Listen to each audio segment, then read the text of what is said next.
বেকার ছেলে তার মাকে বলছে, শুধু ডাল দিয়ে ভাত খেতে ইচ্ছা করছে না, একটা ডিম ভেজে দাও না মা। মা তখন বলছে, ডিম ঘরে বসে জন্ম হয় নাকি? শুয়ে বসে 3 বেলা শুধু বাপের ঘাড়ে বসে খাচ্ছিস, আবার মজা না হলে গলা দিয়ে খাবার নামবে না। নবাব দাদা জন্ম হয়েছে ঘরে অকর্মা, এত বড় হয়েছে তাও কোনো কাজে খাটে না। বেকার ছেলের একটা ডিমের আবদারের বিপরীতে মা এতগুলো কথা শুনিয়ে দিল। রাগে গজগজ করতে করতে জায়গা ত্যাগ করলো। খাবার টেবিলে মায়ের এমন কথা শুনে গলা দিয়ে আর খাবার নামলো না। ভাতের প্লেটটা রেখে হাত ধুয়ে ফেললো। মা চাইলে ভালোভাবে বলতে পারতো ডিম নেই। আর সে বেকার বলে মুখের উপর উঠতে বসতে খাবারের খোঁটাও শুনতে হচ্ছে। নিজেকে আজকাল একটা বোঝা মনে হচ্ছে। ভারী একটা দীর্ঘশ্বাস ছেড়ে রাতে না খেয়ে ঘুমিয়ে পড়লো ছেলেটা। রাত পেরিয়ে সকাল হলো, কেউ একটিবারের জন্য তাকে খেতে ডাকেনি। এক বুক চাপা কষ্ট নিয়ে না খেয়ে চলে গেল টিউশনি করতে। এটি দিয়ে হাত খরচ চালায় ছেলেটা। আজ চাকরিওয়ালা বড় ছেলে বাড়িতে এসেছে। যে ঘরে বেকার ছেলের জন্য একটা ডিম ছিল না, সেই ঘরে আজ বাহারি আয়োজন করেছে মা। দুপুরে বড় ছেলেকে যত্ন করে খেতে দিল মা। ওই সময় অভিও এসেছে বাড়িতে। মা তাকে একটিবার অব্দি খেতে ডাকলো না। পেটের ক্ষুধা জানে এক প্লেট ভাতের জন্য কত কটু কথা সহ্য করে নিতে হয়। বেকার ছেলেটা সকল কষ্ট চাপা রেখে নির্লজ্জের মতো ভাইয়ের পাশে এসে খেতে বসলো। মা ভাই হয়তো একটু বিরক্ত হলো তার আগমনে। মা 2 ছেলেকে ভাত দিল, তবে বড় বড় মাছের টুকরো গুলো এবং মাংসের টুকরো গুলো চাকরিওয়ালা ছেলের থালাতে উঠলো। অভি মাথা নিচু করে এক থালা কথা নামক খাবার হজম করছে। আর সেই ফাঁকে মা বড় ছেলের ভাতের নিচে বড় সড়ক একটা চিংড়ি গুজে দিল, যা চোখ এড়ালো না বেকার ছেলেটির। কে বলল বাবা মায়ের ভালোবাসা সব সন্তানের জন্য সমান হয়? এই যে মায়ের ভালোবাসায় কত ব্যবধান, এই কষ্টগুলো কাউকে বলা যায় না, আর সহ্যও করা যায় না।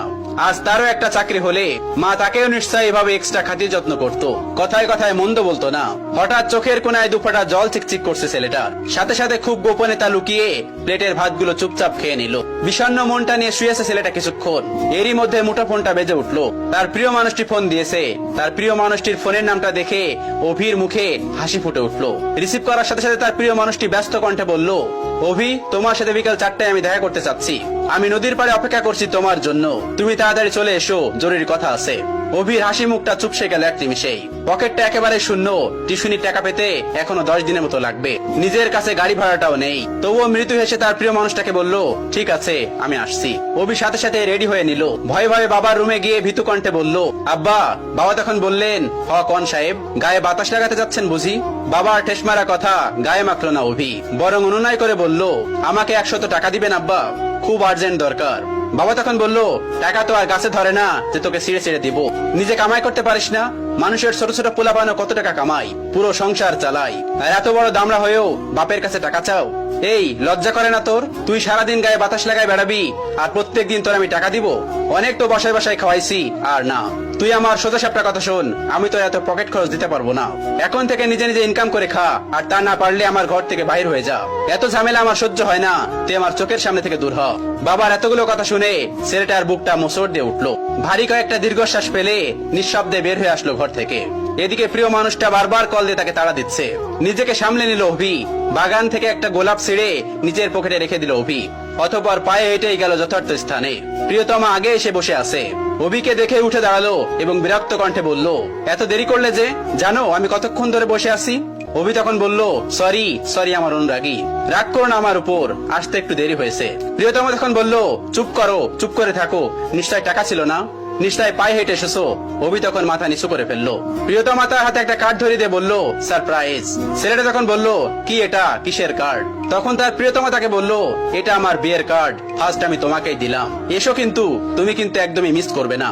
ছেলেটি তখন বলল, মানে কি বলছো তুমি, সত্যি বলছো? মেয়েটি তখন বলল, হ্যাঁ সত্যি বলছি। অভি কাপা কাপা হাতে কার্ডটি খুলে দেখে নিল। তার বুকের বাঁ পাশটায় চিনচিন করে ব্যথা করছে। কাপা কাপা কণ্ঠে জানতে চাইলো, 3 বছরের সম্পর্কের, তবে আজই কি ইতি কথা? প্রিয়তমা তখন জোর কণ্ঠে বলে উঠলো, হ্যাঁ। ছেলেটি তখন বলে উঠলো, আচ্ছা, ভালোবাসতে না আমায়? তুমি এত স্বাভাবিক, কষ্ট হচ্ছে না তোমার? কি করে পারবে তুমি আমাকে ছাড়া অন্য কাউকে বিয়ে করতে? প্লিজ প্লিজ এমন করো না, বলো এসব মিথ্যে। আমি তোমাকে ভালোবাসি, তোমাকে ছাড়া আমি কিভাবে থাকবো বলো? প্রিয়তমা তখন বলে উঠলো, দেখো, আবেগ দিয়ে জীবন চলে না, কম অপেক্ষা তো করলাম না তোমার জন্য। আমি আর আমার বাবা মাকে কষ্ট দিতে পারবো না, আমি চললাম। তখন ছেলেটি অনুনয় বিনয় করে বলছে, আমার হয়ে থেকে যাও না প্লিজ। প্রিয়তমা তখন বলে উঠলো, রাখতে পারবে তুমি? ছেলেটি তখন আবার বলল, আমাকে আরো কয়েকটা দিন সময় দাও না প্লিজ। প্রিয়তমা তখন জোর কণ্ঠে বলে উঠলো, রাখতে পারলে এক্ষুনি, আর না হয় আর আটকিও না। ছেলেটি হাঁটু গেড়ে বসে পড়লো মাটিতে। কিভাবে আগলে রাখবে নিজের ভালোবাসাকে? সে তো নিজেই বেকার, বাসায় নিজেরই তো জায়গা হয় না। তার উপরে অন্য কেউ তো নয়। অতঃপর মনের বিরুদ্ধে যে মাথা নিচু করে বলতে হলো, সরি অনুরাগী, তোমাকে রাখার সাধ্য যে আমার নেই। চলে যাও, তবে সুখী হও স্বামীর ঘরে। ভালো থেকো আমার না হওয়া প্রিয়তমা। বিদায় আমার অনুরাগী। অতঃপর 3 বছরের ভালোবাসার দাপন হলো বেকারত্বের কারণে। এভাবেই প্রতিনিয়ত হাজারো বেকার ছেলে হারায় তাদের প্রিয়তমাকে। অভি টলতে টলতে নদীর কিনারায় বসে পড়লো। নিজেকে পাগল পাগল লাগছে। প্রিয় হারানোর যন্ত্রণা এত তীব্র কেন, এত ব্যথা কেন? এই তো মনে হচ্ছে দমটা বের হয়ে যাবে তার। বুকের বাপাসটা ঝলসে যাচ্ছে তার। চোখ দিয়ে ঝরছে নীরব অশ্রু। বেকারদের এই নীরব অশ্রু লোকচক্ষুর আড়ালেই রয়ে যায়। বুক পকেটের শখের গোলাপটা আর দেয়া হলো না, আর দেওয়া হলো না প্রিয়তমাকে। অভি উঠে দাঁড়ালো এবং গোলাপটা ছুঁড়ে ফেললো নদীর পানিতে। অতঃপর দাঁড়িয়ে বিড়বিড় করে বলল, বেকারত্ব মানে রোজ হাজারো স্বপ্নের বলিদান। বেকারত্ব মানে হলো রোজ বাস্তবতার অনলে পোড়া। বেকারত্বের মানে হলো জ্যান্ত কতগুলো লাশ। বেকারত্ব মানে হলো জীবনের খাওয়া